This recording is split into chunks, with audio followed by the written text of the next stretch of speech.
welcome back to the Pocket Network Podcast, a podcast for real estate professionals like you to innovate your world. I'm your host, Margarita Petrosian, and each week I sit with industry professionals to talk about industry hot topics, common challenges, and so much more. This week, I'm here with Alina Muradyan. How are you, Alina? Great, how are you? I'm good, thank you. Thank you for joining me. I'm glad we finally made this happen. Yes, I'm so excited to speak to you about all your business adventures, not just about being a real estate agent, but also having your own real estate company and working with your brother with his media company. You're doing so many amazing things. Thank you. The pleasure is mine. I'm so happy to be sitting with someone, not just an immigrant, but also a woman who's such a power in the industry. Thank you. And I'm so excited to talk about everything that you've done, all the recognition that you totally deserve. And of course, with the article that just came out about you from Top Agent, and just reading everything about you, about just everything that you've done, all the obstacles that you've overcome. I'm just so proud to be sitting with you. Thank you. I'm glad you got to read it before the show. The way I started in real estate, it was actually finance. Originally, I was I am a credit specialist.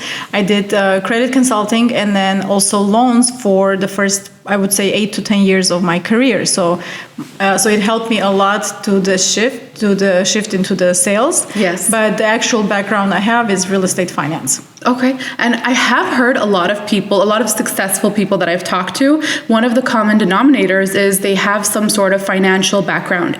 Do you feel like that does give you a leg up in the industry? Definitely. It definitely helps a lot because you understand the whole picture. It's not just a matter of negotiating that specific deal. It's a matter of understanding a larger, like having a larger vision, and also you get a more like a micro understanding of the deal. So it always helps, of course. Yeah, it makes sense. So would it be fair to say to new agents or people who are just studying for their exam, I know a lot of people don't do real estate full-time in the beginning, maybe a great job to have on the side is to go to a bank and get an entry-level position? Yes, I accidentally got a job at the bank when I was only 16. Oh, wow. And I accidentally, while I was at the bank, I got promoted. I kept getting promoted back to back into a loan officer position. That's incredible. And then, it was a complete accident because when I was only 16. I saw the ad that says a receptionist for an office or something. I called the number and it was Wells Fargo. They're like, oh, wow. You called Wells Fargo and we actually have a hiring for a teller. That is incredible. It was the Glendale branch inside of Ralph's. Oh, wow. Yeah, they still have. Yeah. So I was like, okay, I want it. They hired me, and then they found out that I'm not even 16 yet. That was funny, but they kept me. Is that legal? I guess you have to be at least 16. Okay. To be in financial services. Yes. I don't know, but I kind of. So you started way ahead of the game. Yeah. So, and then when I went to a different bank, more of a private bank, they they promoted me to a loan officer. And while I was at it, I was like, oh my God, it was 2001. Yeah. And I realized that real estate was becoming very hot again and how much money I could make if I just go on my own. Wow. But that's a whole different story. Incredible. So that just giving me that timeline, 2001. So you saw everything that happened in 2008. Yes. So it's incredible how you've been able to not only see the different shifts but also survive through it. So I also want to make sure we have time to talk about that in the podcast. There's so much that we can get into. Yes. So going more into your background, is there anything else that you can share with us about what you did before real estate? Real estate. So it was just finance and real estate. Finance. And then so basically 2001, I went on my own. I was working for a credit union and I realized, okay, I speak Armenian, I speak Russian, and I think I could do so much more if I just go on my own. And ever since I was very young, I'm just an entrepreneurial soul. Like I've always known that I have to have my own. Yes. I can tell. I'm not saying it's necessarily a good thing. I'm a team player, but I'm a solo player at the same time.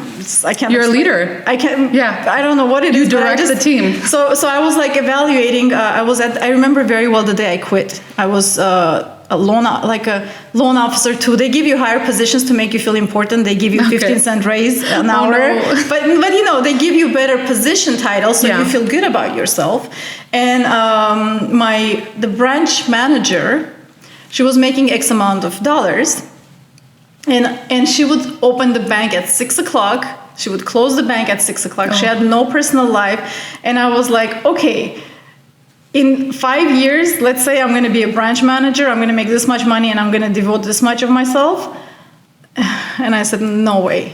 Yeah. And it's funny, like I said, no way, because at that time when real estate was getting really, really hot again, and I realized the power of real estate, even though I was just doing financing, just the home equities, I was like, I'm going to go on my own. And back in 2001, you didn't even need a license. Incredible. Yeah, until 2010, as a loan officer, you did not need a license. You just needed to be under an umbrella of a broker. Yeah.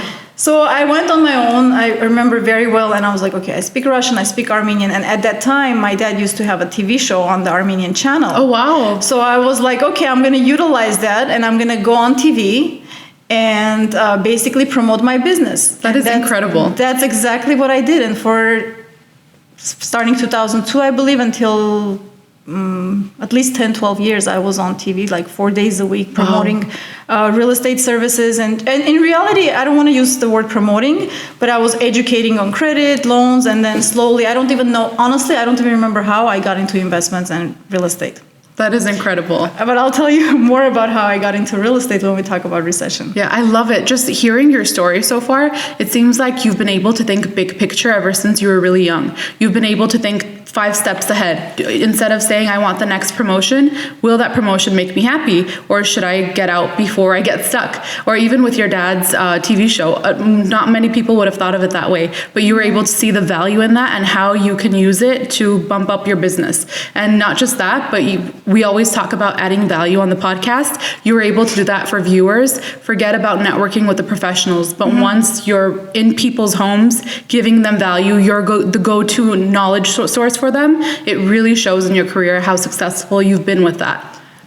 Thank you. I was just, you were talking and I was looking at your eyes and I was thinking about those years, and I wanted to say I've made a lot of mistakes, and going back to when you mentioned immigrant, because I kind of had to figure it out all on my own. And I, even before the recession, because when you're building your business, it's as a new agent, and I don't like that word agent, and I'll tell you why. When people say real estate agent, even though you are a real estate agent, but I have a thing with it. I don't like it because I feel like we're salespeople. It doesn't matter, you're a real estate agent, loan officer, broker, whatever you are, you're a salesman. I convinced you to invite me to your podcast without even knowing that I convinced you. I sold me to you, you know, and that's what we do every single day. We sell. And people have a bad association with that. With the word. Yeah, but in reality, to be a good salesperson in life, it's like winning a lottery, you know. And going through all of that, whatever you just mentioned, I remember all the mistakes I've made because I didn't realize that you have to be equipped to grow your business. And until I actually got around to understanding like the growth I had and what I was doing, recession happened. Oh. So then we had to experience our generation of loan professionals, real estate professionals. Yeah. We didn't just go through it. We felt it on our skin. We lost things. We've had to recalibrate. We had to rediscover ourselves. It was no joke. Yeah, I bet. Especially so early on in your career, you're just getting excited about having some success. How do you deal with that? What's one piece of advice that you feel like will live on through any recession, that people can apply a strategy to recover? Okay, it's going to be a little long, but I'm going to try to keep it as short as possible. When recession happened, I was an amateur investor also. Because at that time, right before recession, while the prices were slowly coming down, people were coming to me with investment opportunities. And those investment opportunities came in different packages. Like somebody was losing their property, and I was like, oh my God, we can save the property, we can also make money, And back in the days, you could just buy the property and a month later sell it and make like a $40,000, $50,000 profit. Incredible. So you get spoiled. You get very spoiled. You go, do the 2-card thing. You go to the fancy restaurants, whatever people are doing right now. But there was no Instagram, so we kind of did it for ourselves. And I want to talk about that as well. And when that happened, when recession happened, it happened overnight. And back in 2007, I was still doing fully like loans. So you come to your office next morning, and you call the bank to see if the loan has funded or not, and the bank has closed. Yeah. and you are dealing with, and I'm trying to not derive from your question, because I have a issue with that. I could just go on and on, but like you come back basically to your office, and you call the bank, and the bank tells you, the bank doesn't tell you anything. The bank is closed. It's overnight. Apocalypse. Yeah. And your client is sitting in front of you and says that, you told me that the loan is happening. So it's not just, it's like I had to not just deal with all that blew up in our face, because at that point of my career, I had a very big team and I had a partner, and not was I just dealing with that entire thing collapsing on our head, because my partner did the real estate part, I did the credit repairs and the credit consulting, and things just changed overnight. We weren't equipped for that, and we had to figure it out. We were trying to save things, and whether it was properties, whether it was business, try to take it from one lender, put it to another. And even then, there was a lot of damage done. And that damage, and this is where the advice will come in, you got to take any loss, any damage, and make that into a big lesson. When my parents talk about it sometimes, and they're like, you lost so much, da, da, da. I was like, no, I didn't lose anything. I have a PhD in business that cost me almost $1 million. Yes, basically. But today I could sit down and pretty much evaluate and learn. You said something that I think 5 steps ahead. You said something like that. You learn. If you want to grow, you learn that even 5 steps is not enough. You have to think 10 steps ahead. Yeah, you must prepare and not just react. Yeah. Or else it's too late. And then this is how you learn in business, because today what I see a lot of happening is that whole fake it until you make it. And it's like you gotta, and I had a very good mentor, and I do want to mention about her. She told me something when I was trying to be a slick 27-year-old. She told me, listen, and I what I did when I realized things are really looking bad, I moved, and the big office we had was closing down because I was part of a bigger office. I was like, okay, I need to find a smaller office, move out, so that I don't lose my business, and people don't, and you're on TV like 4 days a week, and you have a lot of clients. Like you can't just close your office and say, well, I lost my business, I can't do anything. That's incredibly stressful. So you're doing that, you're trying to save your business, and I was trying to be a slick businesswoman because I didn't have money to pay my rent, my office rent. And I was just I was just playing her kind of like, oh, today, tomorrow. And she taught me a lesson, and she said, listen, it's not about the rent. It's about the fact that, you gotta come to your knees, become humble, and that's when you will connect with people. Don't try to be somebody you're not, because where you are now, I was there 40 years ago. Yeah. And she's taught me like a life lesson for, thank God I have a beautiful relationship with her until today, Margarita again. Yes. And she was my landlord at that time. And God I feel like God sent her to me, because with everything I went through, I needed a mentor, and I got it without even realizing. Yeah. And those are the best kind of mentors you get in life. And even today, I call her my business mom. And I say, you know what? People need to understand that processes happen to them for a reason. You can't, don't pretend to be somebody you're not, because the person you're dealing with, and I see that today a lot in the industry, that any industry, but because we're talking about real estate right now, you got to really own up what you are today. If you're new today, there's a lot of benefits in that also. Because if somebody like me has been doing this for 20 years, I'm stuck in my ways. Well, not me specifically, because I always work on myself. Yeah. But so you gotta not be shy that you're new. You gotta. I like my friends. A lot of my friends are actually studying for real estate licenses now, and they're my age, and they're like, we want to do what you're doing. I always encourage, because I'm like, what? As long as you own it up and you say it's okay, I want to start all over, or it's okay, I'm gonna do it this way. There's really, I think the lesson is to be true to yourself. Yes. And not pretend you're somewhere else in your life when you're really not. Yeah. Because a person that's successful, that's sitting in front of you, believe me, they see it, they feel it, they've been there, and they could sense through your PS. Yeah, so. For sure. And a lot of people, they misinterpret the fake it till you make it for confidence, but confidence does not look like that, because if you're faking it and your client realizes, all of a sudden, that becomes your brand. It's about lying. That's who you are. Yeah. You can't recover from that easily. That's true. And then one person tells another, and all of a sudden, you can't recover, and your entire business goes downhill before you even have a chance. Anything you get to do, I think you got to be, and that was my turning point. When I knew that there were certain things I was trying to pull off, not that I was faking it, but I was trying to keep it together until I actually get back on my feet again. And then I realized, you know what, it's okay not to have it all together. I'm human. Yeah. But because I didn't have the experience, because I didn't have I'm not afraid to say this, I didn't have the support group because people around me didn't have the experience to support me. And I had to figure it out all on my own. I had to apologize to people for no reason. And I'm talking about clients, investors, take care of them for no reason, where in reality, if it was today, like, I know exactly what needs to be done. I know exactly the way it needs to go. You get what I'm saying? But when you have people just pressuring you from like 50 sides, and you're trying to make it seem like, yeah, I'm cool, I got it, but in reality, you're falling apart from inside, that doesn't work.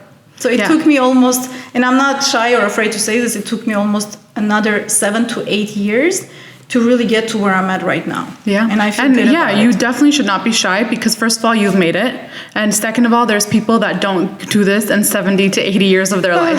And I think you touched on really important points where you talked about the support group and also just being overwhelmed by doing it all. And I recently read a few articles about women in real estate. And it talks about how more women, obviously this is very generalized, and it doesn't mean men are not like this, but more women, they need that support group around them to succeed, because a lot of the times women are overlooked. So there are some agents that they'll go to the woman for, let's say, residential property, but when it comes to commercial, all of a sudden they want to go to the men. That's true. That's absolutely true. And not just that, but just talking about that, about the pressure. And more women, it seems like, feel the pressure to not only be successful in their work environment, but then when they go home, they're like, I have to do everything. I have to cook. I have to clean. And again, this is very generalized, and I'm hoping times are changing now. But based on this article, all the women that they've talked to, this is how these women are feeling. And so it seems like that is something that you put on yourself in your life as well. That's something a lot of women put on themselves. So your accomplishments, you said it took 7 to 8 years. It's even more incredible, because with all of that against you, you still were able to make it to the top, like many men have not been able to in the industry. True. I want to say it took definitely more than 7-8 years. 7-8 years recovery period, where I literally took almost 2 years off, just where I just needed to. I thought that I'm not going to go back to real estate because the damage was really big, and then I realized, like, no, you can't escape from yourself. I'm meant for this. I have to do this, And my motivation was never money. And I think that's also important. Like, what's your motivation? I know some people that get into real estate, and I now that I remember it, because there's so much I want to talk about. Yeah. People get into real estate just for money, and they walk around miserable. I'm like, dude, you could go into other things and make money. Don't do that. It's not the easy way. It's not, and people only see the glamour. Like, it's not just showing homes. I've changed my business model a lot in the recent years, and we'll talk about it later if we have time. But so it took me, in reality, now that I think about it, 20 years to get where I'm at today, and I'm still not there. You know what? They do say that it takes at least 10 years to perfect something, but then add on to that what the recession did. So I think you're just in time. Yeah, I think so. I think, I also learned to be in love with the process. I think I'm obsessed with the process of things. I love it. And before it was more like I woke up in the morning, I want to do this, I want to do that, I want to open a business. Now it's like, no, this is where I'm at.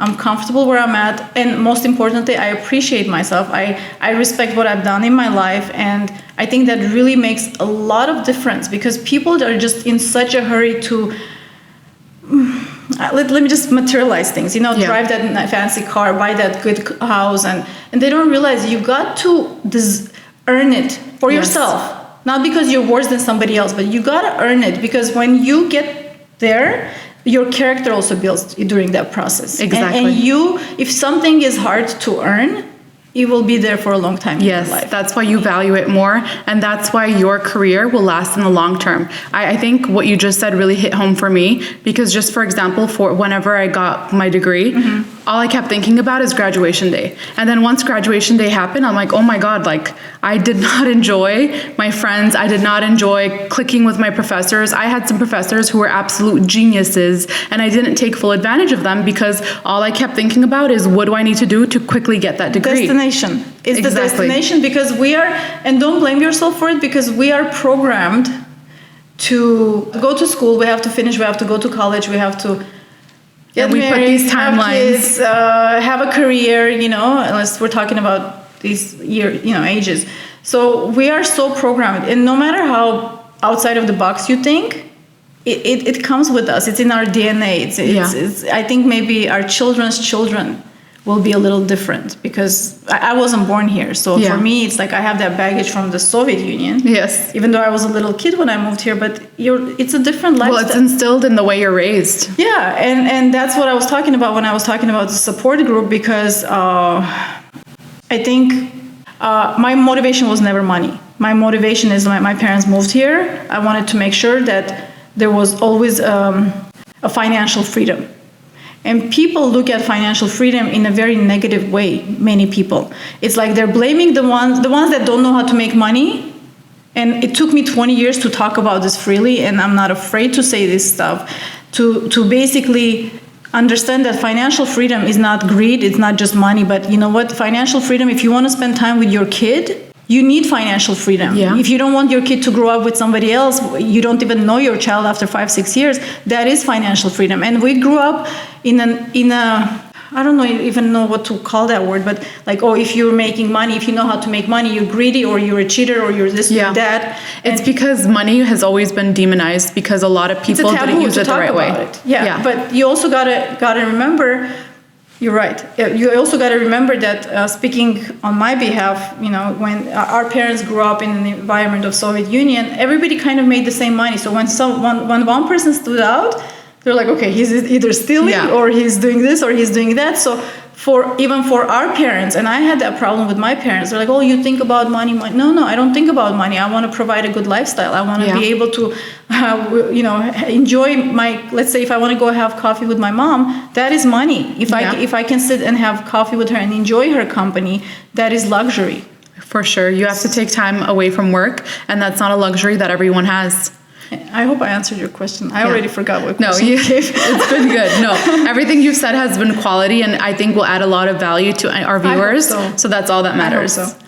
Yes. Perfect. And then talking about you keep talking about your parents and the Soviet Union. So just talking more about immigration, because I think that is huge. It literally carves our identity. It makes the mark on me. Exactly. Sorry, And I came to America when I was 3 years old, but still there's so many things where I don't consider myself American in a lot of things because of the way I was raised. Mm-hmm. So just reading about other people's experiences online, about other people, and why it's important to have immigrants as real estate agents. It's something that none of us would have thought about, but it's because it sometimes takes an immigrant to be able to show the person in front of you, this immigrant in front of you. Possible. Yes, it's an attainable dream. It's because we feel like we're catching up with somebody that lived here all their lives. Yeah. And I'm sorry, I remembered your question. You were asking me as a woman. Right? Yes. Right? You want to ask the question again? Yes. So Or you forgot? I forgot how I phrased it. I think I know what you wanted to ask, but so that's why I kept mentioning, because recently when I have conversations with people, and especially during that recent interview, I think the reason why it stands out for me, because for us, like if my child decides to be in real estate, she already has, or he has a platform, and I will teach them everything, even though if they're stubborn like me, they'll probably be like, oh, I want to do it my way. But my point is, they already have that platform. My child is going to be on a different level. Yeah. I had to figure it out all on my own, and especially people that come from a family that's not business oriented. You gotta fight your parents or your family that no, what I'm doing is right, and that you gotta believe in me. And I'm lucky because my dad was equipped to raise a strong daughter. He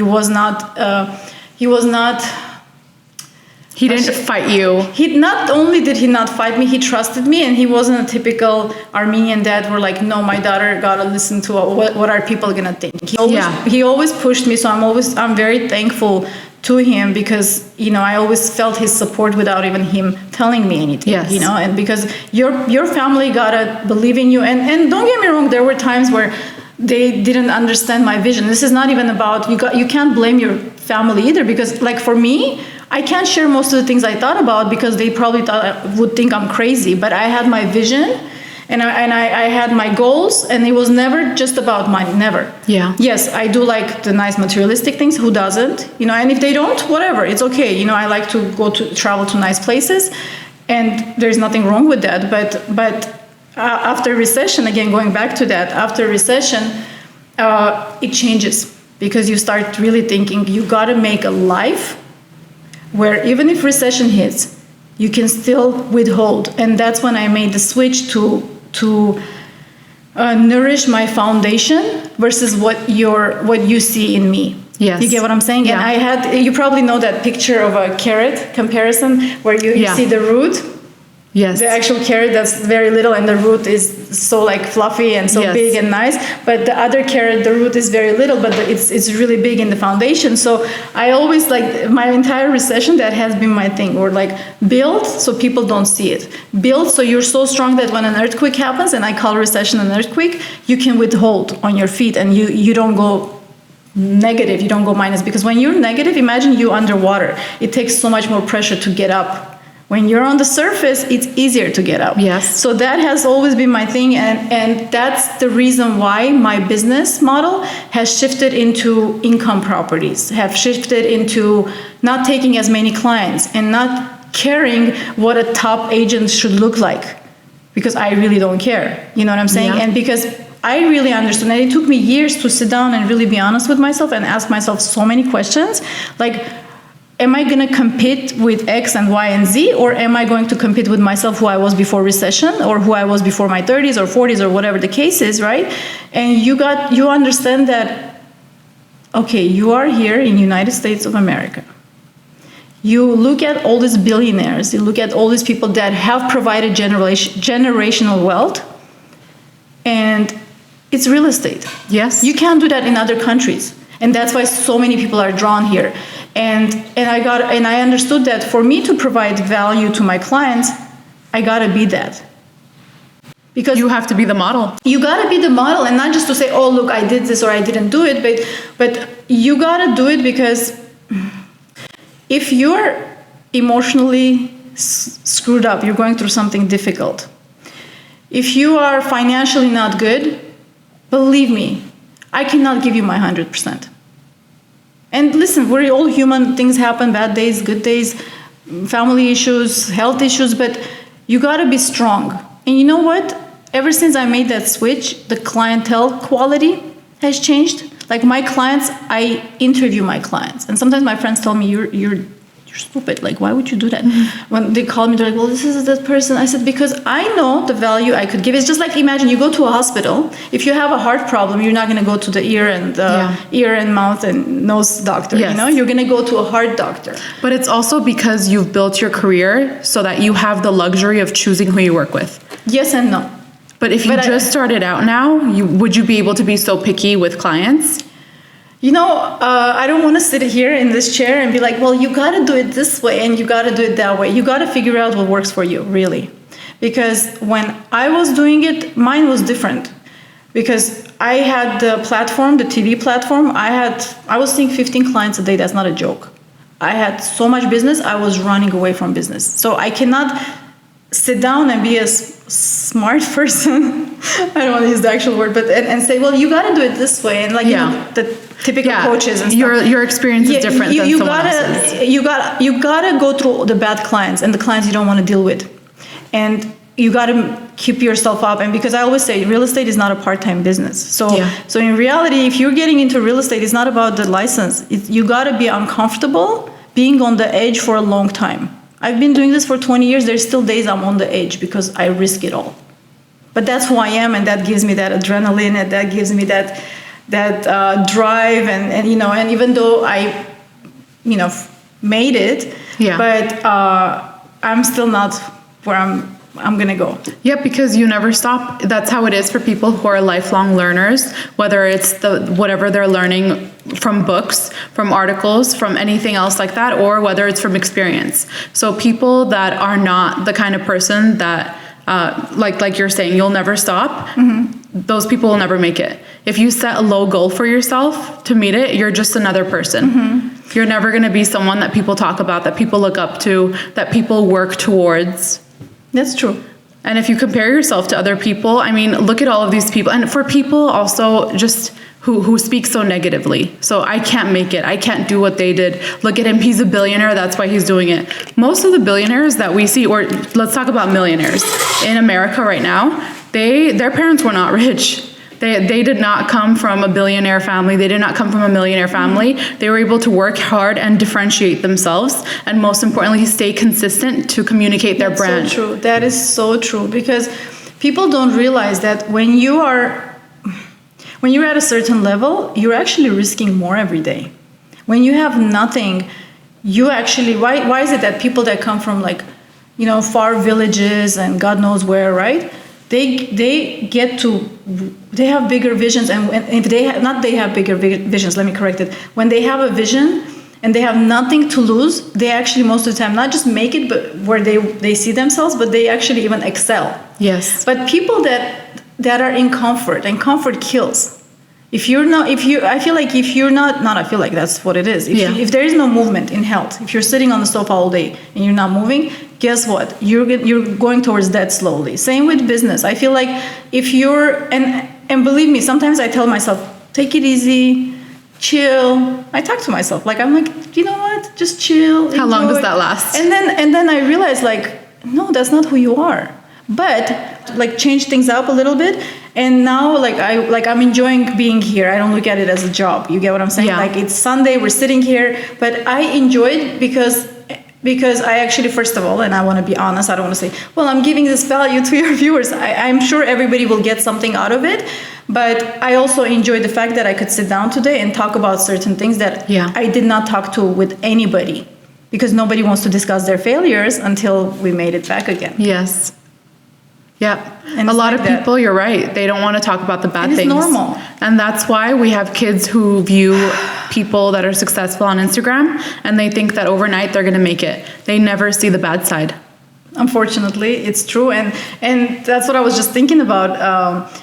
Instagram has this fake glorified thing about careers, anyway, I don't want to get into it because I don't want to criticize it either. Yeah. And everybody uses that tool as, if you have a tool, we all have the same tool, we use it differently. But I think most of I kind of don't even want to get into it, but it just gives people false hope. Yeah. That if you do this and you do this and you do that, this is exactly how the outcome is going to be. Yes. But also at the same time, smart people or people that really want to get it done, they do their research outside of Instagram too. And that's why mentors are so important, because if you look at Instagram, you just see the highlights of people's lives. If you speak to a mentor who's been in the game, they can tell you, I know that you're feeling stuck right now. Same thing happened to me. This is how I got over it. I don't think, most of us don't even want to put a picture from a bad day. But I don't look good. Let's just use the filter. And that's another comfort. And everybody does it, including me. Probably you do it too. So now and then I'm like, I don't have makeup on, but I want to, make capture myself the look moment. a little alive. And we live in a world where comfort is glorified. You could be comfortable. You could sit at home and do your thing. You don't have to work hard. And people, especially women, again, going back, I know I didn't answer your question, but women that work hard. And I cannot stand it when people say, well, you're very career oriented. No, I'm not career oriented. I'm not one of those feminist people that just, feel like women are victim. No, we have more power. Actually, I talk about this with one of my good friends, how a woman has to always be in her feminine energy, and women that are successful in business, they're cheating their feminine energy. And I always think of but history. Yeah.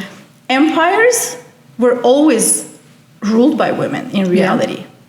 We always ruled, and that was our secret of the feminine energy, that people didn't realize that queens are always ruled, or even our great grandmothers, they were the rulers of the household, simple women, like I'm not talking about queens or anything like that. And I'm like, it was their feminine energy that made them more powerful, because nobody suspected that they are so powerful. Everybody thought is the man, is the man, is the man. I personally, and maybe many people will not agree with me and will criticize, and I don't come from a country where women are suppressed nowadays, but there are countries, I don't want to mention the names of the countries, where you cannot even tell your opinion. Yeah. Better yet, have a career, have, a business. I decided to open a business in this country, and I love this country. My dad didn't help me, my mom didn't help me, my uncle didn't help me. I just decided to do it. I figured out a way. I failed a few times, and then I did it. I still make mistakes, and you know what? Whatever, it is what it is. But my point is, here, people have become too sensitive because they can be. Yeah. And when you, and can I use certain words during this podcast? You're fine. People are so busy whining and bitching about life that if you use that energy and you use that time towards your goal, your dream, whatever it is, and it's not about business, not everything's about business, and that's what I try to make people understand. If you really shift that energy into something useful, and most people that criticize you are people that haven't even done half of what you've done in your life. Like, nobody that is above you will ever criticize you. And sometimes when I hear that a lot, it really bothers me. Like, well, you're a businesswoman and you're very business oriented, and you're. When I was younger, they used to say, well, you're very career oriented. No, I'm not career oriented. Just because I got a promotion doesn't mean that's my life. Exactly. People don't see that. I'm very. You're right, and I just choose to ignore that. I'm like, okay, whatever. If you don't see who I am, you're not my person.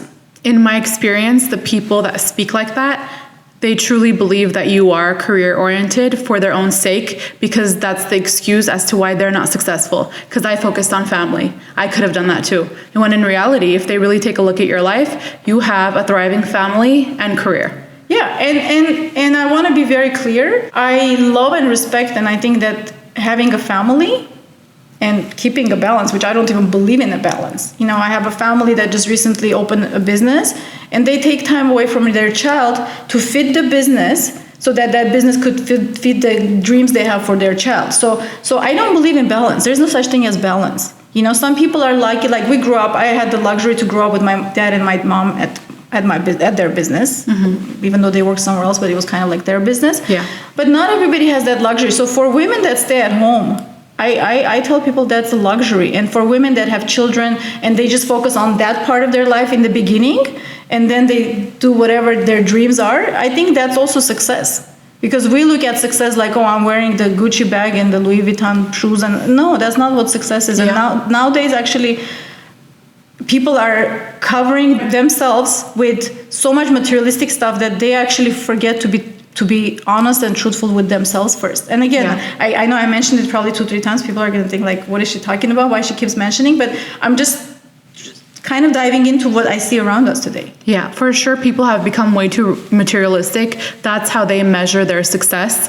When in reality, there are so many more constructive ways that will add value to your future, not just your current life. Mm-hmm. So if you are investing in your Louis Vuitton bag and that makes you happy right now, that's great. But also, what are you doing on the side for tomorrow? Exactly. And I think so, kind of to round this off and make sure I answer your question, women have actually way more power.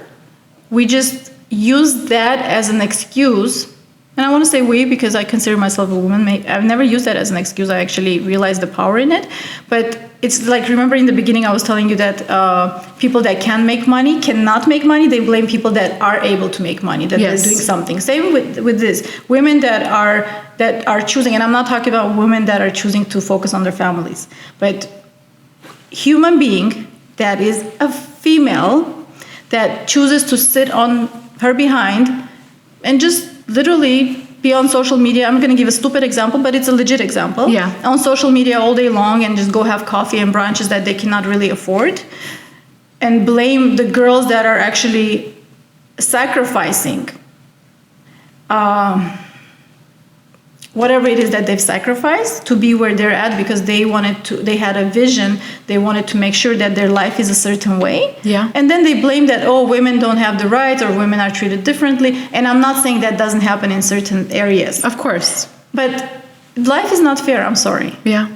A very smart pastor once said that although the man may be the head of your family, the woman is the neck, and she can direct him in the right direction. Exactly. Yeah. Exactly. So that sums it all up. We're not saying that the man is the only person that can rule the household. That's absolutely not what that means. He may be the head of your household if that's how your family is structured, but that doesn't mean that you're just powerless and you can sit there and make up excuses. So I definitely agree with that. And if you look at a lot of women, I think a lot of women have realized how much they could do. So just some people that I've met, I know people, our producer's wife, she had, I believe her child was 2 years old, and she got her master's degree from Columbia. So that's one amazing example of an amazing woman. My sister, she has 2 kids, and she's been able to help grow her husband's business to open up a second location. So any of these things are overlooked, because if you asked her, maybe she would just say, I'm a stay-at-home wife. Mm-hmm. She's not going to sit down and tell you everything else she does on the sidelines, and she also is not posting a fake glamorous life on social media about anything. So she's not deceiving herself, which is the most important. And most importantly, I think once women do have kids, they do start thinking of the long picture. Mm-hmm. What am I going to tell my kids when they grow up? What am I going to show them? I know this one guy, he's a sound engineer for, I believe, the NBA. Mm-hmm. And he told me he was, I want to say 40 years old, and he decided to go back to school and get his bachelor's degree, which is so difficult after over 20 years being out of school. Of course. It's because his daughter was old enough to speak and looked at her mom's degree and said, Dad, where's yours? No way. And he saw that it's valuable for her, so he went and got a degree. He didn't even need it. He was working nights and during the day studying. He wanted to be his daughter's role model. Exactly. You know, I do want to add one thing. I think the age we live in, everything we discuss right now, I think it's one common denominator is the fact that people have lost respect for one another, for themselves. And I do want to say, now that I have the chance, the opportunity, I think it's so important for people to respect each other's roles in this life. You know, we have become so title-oriented, you know. This person is a business owner, this person is this, and they just respect one another. You know, a man needs to be respected to feel the need that he is needed at home. A woman needs to be respected regardless whether she has a career or not. Yeah. And you know what? Going back to real estate, not forget why we're here today, there are a lot of amazing, successful real estate professionals that are doing so good that actually their husbands joined their team, and now they're this powerful duo. You probably know a lot of powerful couples that are in real estate too. So you know what? It really, I think it all comes down to human. I don't care if you're a female, you're male, you're a child, you're, I don't know, a dog. It's who you are, what your motivation is, and that's where it ends. The rest of the stuff is just a noise to distract people from their focus. Exactly. And too many people focus on the bad. Too many people cancel someone because they saw one bad thing. Too many people quit on their dream because one bad thing happened in their career. Mm-hmm. There's this one singer who unfortunately passed away recently. Her name was Nightbird. That was her stage name. And I remember, I think she went on America's Got Talent, and the song she sang, it was an original song called It's Okay. And she kept saying, I'm okay, when they said, but because she had cancer. And they said, okay, but how are you now? She's like, I'm okay. But then she reveals that it's late stages and she's really not okay. But she's like, no, but I'm okay. And then just the wise words that this young girl spoke. She was probably in her early 20s, and she spoke like someone who had lived and seen her entire life. And the song just talks about how even though she might not be physically okay, mentally she was in a space that like I dreamed to be in my 30s and my 40s, and she's achieved that so early on. So I think that it's okay is such an overlooked phrase. We say it for stupid things, but we need to make it a bigger deal. And just when something bad happens, just tell yourself it's okay and really believe it. I messed up, it's okay. Tomorrow's a new day. I accidentally said something on Instagram and now people are judging me. It's okay. I'll release something different tomorrow. They'll forget it in 2 weeks. Exactly. There's too much something going new on. will I'm happen. just kidding, but I know what you're saying. Kylie Jenner will change her baby's name again, and they'll get over it. Yeah, true. Yeah, so I think a lot of people definitely do put value in the wrong places when you can forget about all these real estate reality shows, all the glamour, all whatever. It might be real. I don't know if it's fake or not, but forget about all of those. And how about we highlight some real individuals with real normal lives? How about you find your local real estate agent who's an immigrant and find out how they overcame an obstacle. Find out a single mom who's a real estate agent and ask her what's something difficult that happened in your life? How do you overcome it? You might not be a single mom, but you might learn the most valuable piece of information. Why are we only looking to advice for people who've made it big on TV? Because you already made it big, and people think that you are it. When a lot of people who are actually really big, if you look at who is truly a top agent when it comes to measuring things that matter, they're overlooked. I'm glad you said it. I don't want to say anything, but I think also. As a professional, it's very hard, and we were talking about the outside noise. As a professional, it's very hard because we're programmed to compete against each other. And when I got my real estate license, because before I didn't need the license, I was more on the financial side after recession. And I told myself I'm going to go to an area that I'm very uncomfortable with. And I always knew I wanted to have my own brokerage. So I was like, okay, I'm going to go to downtown LA out of all places. And I wanted to become really good at commercial real estate. Right? So, and I was part of a Keller Williams system. So, and I understand they got to motivate the agents. Yeah. But what happens when you put so much energy on being the company's number one? And today I'm kind of confused. Because everybody's a top agent. I don't know how it's measured. And it's like, I don't care how strong you are. You're like, I want to be a top agent too. I want to be number one. I want to be number two. Because you are giving me business based on that. Yeah. So to be able to mute that and to focus on what is it that you want to focus. Like I'll give myself as an example. I decided, and I have lost a lot of business. I said, I'm going to focus on people, clients, potential, not because they're going to buy a $10 million home from me. And I do transactions that are $100,000 too, because some people are like, oh, she doesn't do anything that's under certain. No, I do for the people. If I see that this person believes in the power of real estate, and they're not going to just have me represent them when buying one home, even though I have clients like that too, because they love me and they believe in me, and of course I'm going to help them. Yeah. But majority of my clients, 90% of my clients, for which I love and I'm so thankful to, these are people that bought their first home. Then I brainwashed them. I'm like, you got to go buy your units. I actually have a client right now, a young girl, that brainwash in the best way possible. Best way, of course. I'm like, you gotta buy units. You know, the younger generation that loves the luxury apartment living. Like I have an example right now, working with an amazing girl.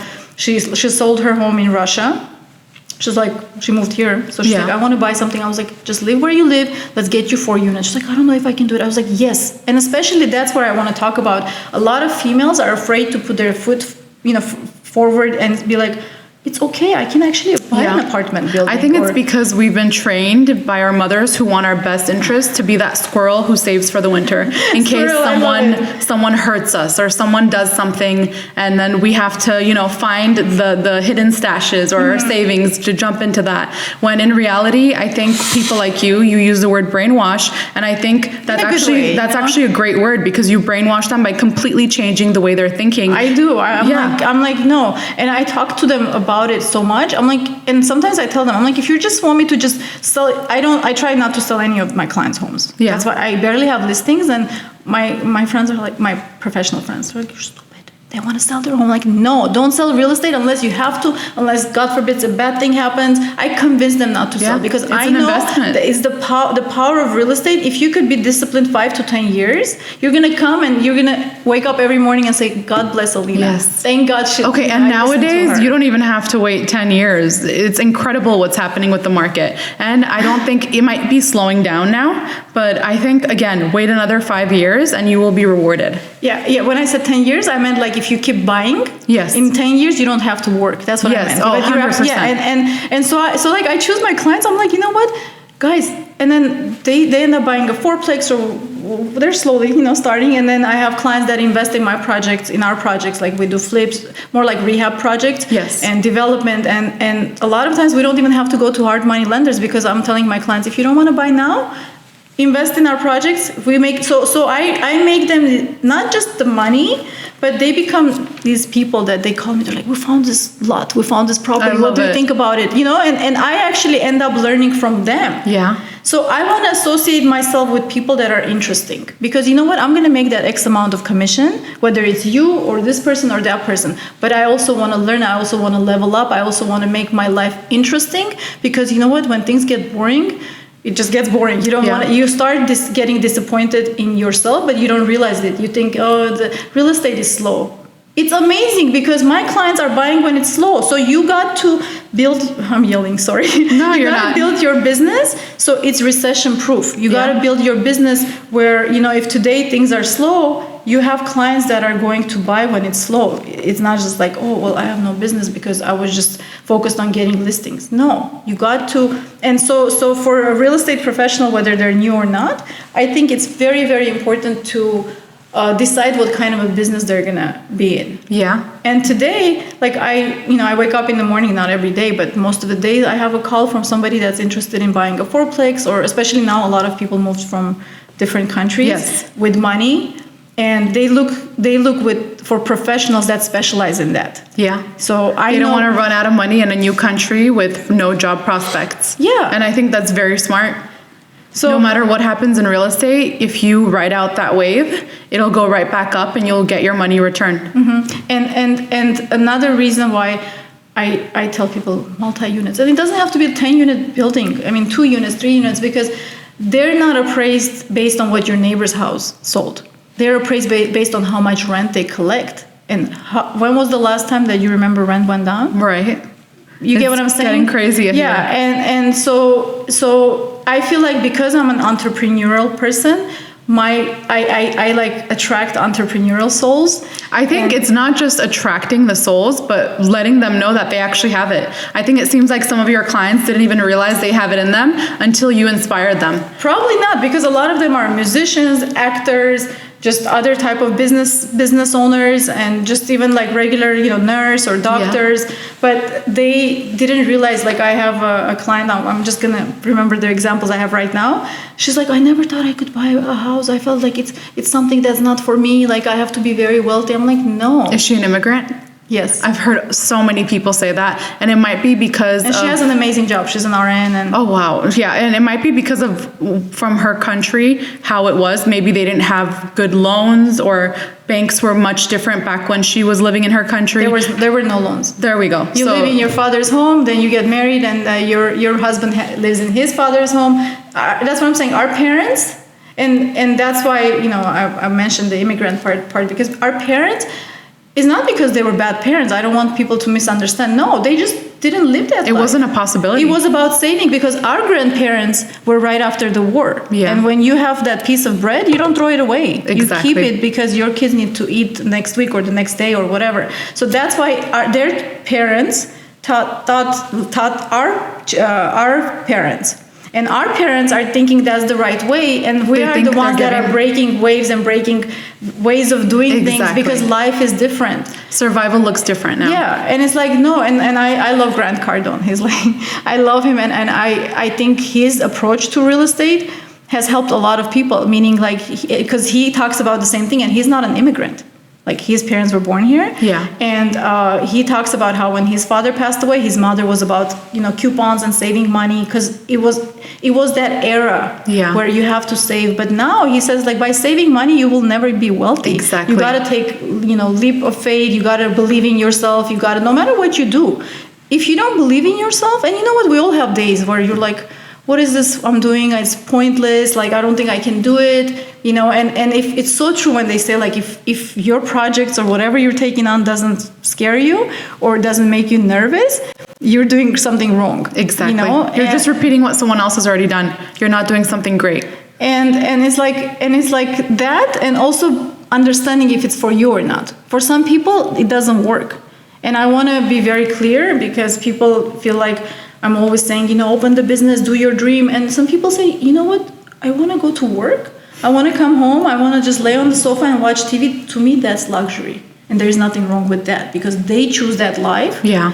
And, maybe they're doing their vacations or whatever it is. And it's funny, I get messages from now friends already that are, professors in school. Okay. And they love what they do, or they have a W-2 job, and they'll make certain comments to me like, well, we're not rich like you. Oh my goodness. Or we cannot invest that. And I tell them from the bottom of my heart, I can teach you how to do that. Yeah. And I did not come from a family that was financially well, especially they moved here. It's like, I don't even want to, go on as the difficulties we've seen as a family, but like people don't believe in themselves. People believe that we have to live in this little box, and then It's also because we're not taught financial literacy.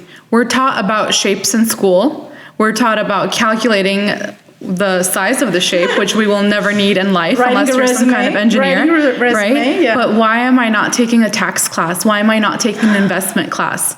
Why am I not learning how to use all the skills that as a working adult I will need? So we're forced to learn by ourselves. And a lot of people, once you get a job, you're just exhausted and you don't feel like you have it in you to sit down and learn something that seems unattainable. And then once you have someone like you, who not only do you know how to do it, but you've done it yourself, you're able to show them exactly how. Now all of a sudden it opens doors. All of a sudden you're not as afraid. So that's why everyone needs someone like you in their corner.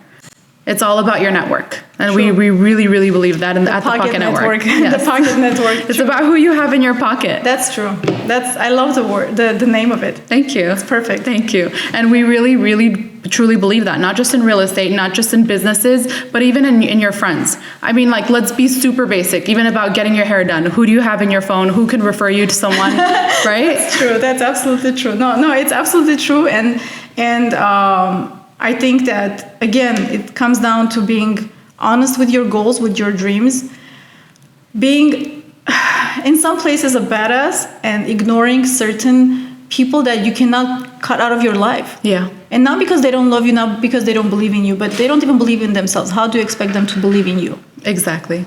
Or see your vision. You got to understand, a person that's on the first floor, they see the street a different way. If you're on the second floor, you see your view is different, but nothing has changed on the outside. It's the same yard, it's the same view. So that's why it's very important to understand like where you're at, who you are.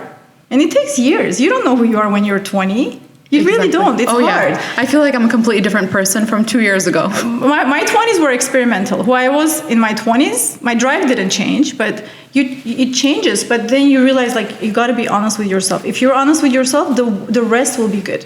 Yes. And once you have that down, that's when you're able to really, truly, and in a solid way, build your personal brand, translate that into your business brand, translate that into a strategy that really works for you, that's able to bring growth for not only yourself as a human, but your business, most importantly. And I think that's something else important that we should discuss. So personal brand versus your business brand in real estate. Is that the same thing? Are they different? I like that question. Personal brand versus business brand. Business brand. Because in real estate, a lot of the time we say we are the business, right? Which is true. Yes. No, go ahead. Yeah. I'm just like, I lit up because I have the answer for you. Yeah, go ahead. When I was getting ready to open my brokerage. Yes. And I wasn't in a hurry. I was like, whatever, let me be ready for it. Because, today, even though I'm not really recruiting agents, my focus is different. In 3 to 5 years, I might be number one in sales, not sales, but number of agents, whatever. Right now, that doesn't make me happy. So I'm like, okay, this is what I'm doing. So I was thinking about the name. I was like, okay, what name am I going to put, right? And I thought about all these beautiful fufu names and this and that. And end of the day, and my partner is my brother. He brings on the marketing aspect of it. Yes. And, content and everything. But we're partners. So I sit down and I was like, Hike, what are we going to do? What's the name? And I thought about it and I said, you know what? Whatever the name's going to be, it's going to be powered by my last name. Because you know what? In the last 20 years, people, when you say Alina Muradyan, they know that this is the girl. I've created my personal brand. That when I say I'm going to do something, I'm going to make it happen. But I also wanted to give life to my company, and it was hard, right? So I was like, oh my God, what's the name going to be? And it's something I would have never thought I would call my business and call it The One. Not number one, not... And my brother was like, what, The One? So what are you talking about? I think it sounds great. And I said, listen, because when we find something that we like, our destination, like when you show a home and they like it, they're like, oh, that's the one. Yes. When you choose to, in the traditional way when, sellers or buyers interview agents, like they find the one that they want to work with. Yeah. You marry the person, it's the one, Yeah. So I was like, you know what, it's the one, but it will be powered. And that's exactly how my company is written. The One, powered by the Muradyan Group, because that's my seal. So I think there is no separation. There is no separation of, because there's no separation of personal brand and business brand. Because when an agent also comes to work for you, nobody wants to work for an asshole, like somebody that's so bad, you know what I mean? So your personal brand fuels the business brand, but eventually when you're actually building the business, you have to take your personal brand and leave the business brand and make it in a way where when you are out of it, your business is still successful. Exactly. I love that answer. I think it was either last week or 2 weeks ago, the Pocket Network actually released a blog about brand consistency. Mm-hmm. So I think you perfectly said exactly what that blog was trying to say. Mm-hmm. And you said it in a short amount of time, but basically in real estate, the agent is the one that encompasses everything that the company is about. Mm-hmm. So if you are not consistent as an agent, your personal brand with what your company does, then it's going to be a short career for you. Now, if you're consistent and you pull through all the way and everything, all your marketing is on the same page, that's when clients start to recognize your brand. That's when clients start to trust your brand. And then no matter who comes on to represent you, they're more likely to trust someone else. If you can't make it to that open house, it's okay, because this person from the Muradyan Group is here. Yes, you're absolutely right. And I wanted to add, because as you're talking, I'm also continuing to think, your personal brand follows your business brand. Like if I take a picture of you right now, right? And if I'm one of those people that needs to take that nice picture, I will make sure my marketing material is the same way. Like when we sit down to do a flyer or even like an Instagram post that needs to go through the computer, like it doesn't matter how important it is or how significant it is. It's like it has to have your seal of approval, your seal of quality, or whatever you call it. The way you dress, the way you address people, the way you treat people, that will move on as a boss, as a mentor, as whatever it is, whatever role you're going to take on, that's going to be in your business. That's exactly the type of a name your company is going to have. Nobody's going to say, Alina's irresponsible, but her company is really good. Yeah, that's not going to happen. You get what it doesn't match in the same sentence. Yeah. So, but if you are like my clients, if I tell my clients, you know what, I can't work with you today, but you know what, somebody else will come help you. A lot of people, and this is from personal experience, will say, you know what, no, it's okay. We'll go work with somebody else because they're here for you. Yeah. Some people, if they're there for you, especially with you do have a more public presence than another agent would. But if someone does a lot of research for you think that way? I feel like I'm not publicly out there at all. I feel like you are more than a lot of people, because some people will try, but I feel like with you do have a more professional presence. Probably. That's my take on it. But I feel like some people are so out there that you feel like... There are some people that if you were to look at their Instagram, they do have a presence online, but you wouldn't even know that they're an agent. Their content is not as focused as yours. Got it. Well, I'll take it as a compliment. Yes, it definitely is. It does show that you know exactly what your marketing is meant for. Mm-hmm. It's solid, and you're putting out content that's consistent. Okay. Thank you. You're welcome. And it shows in your career too. Thank you. Yeah, but that's a great answer about the branding, because sometimes that is a confusing question, because most importantly for our businesses is strategy.